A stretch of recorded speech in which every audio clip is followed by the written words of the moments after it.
A Chinese rights lawyer has broken his silence on his illegal detention earlier this year.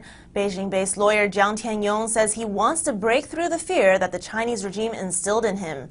He's the latest activist to speak about the torture he received at the hands of Chinese security officers.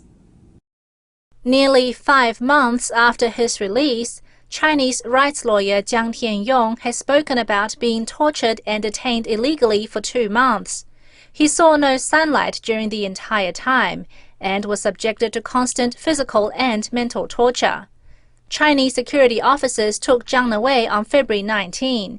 His whereabouts and condition was not known until April 19, when he was allowed to return home. During the unexplained detention, Jiang says he was beaten, threatened, and deprived of sleep for 5 days. He was also subjected to what authorities called rescue education. It's a type of brainwashing where interrogators repeatedly quote educated Jiang and made him repent his so-called mistakes. I feel that the physical pain was unspeakable, but the mental torture was worse. Under that closed condition, I received no outside information and was made to stay in one place, being forced to accept what they told you. My thoughts and spirit was sliced to death, bit by bit. Like many other activists illegally detained by the Chinese regime earlier this year, Jiang decided to speak out about his ordeal.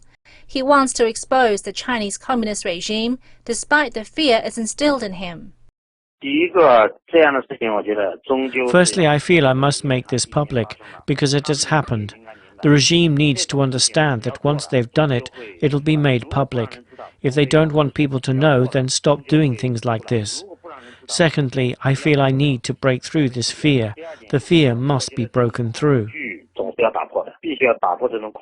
The human rights campaigner has helped AIDS sufferers and slave labor victims, as well as defending adherents of the persecuted Falun Gong spiritual practice. Since his release, Jiang says authorities have continued to monitor him.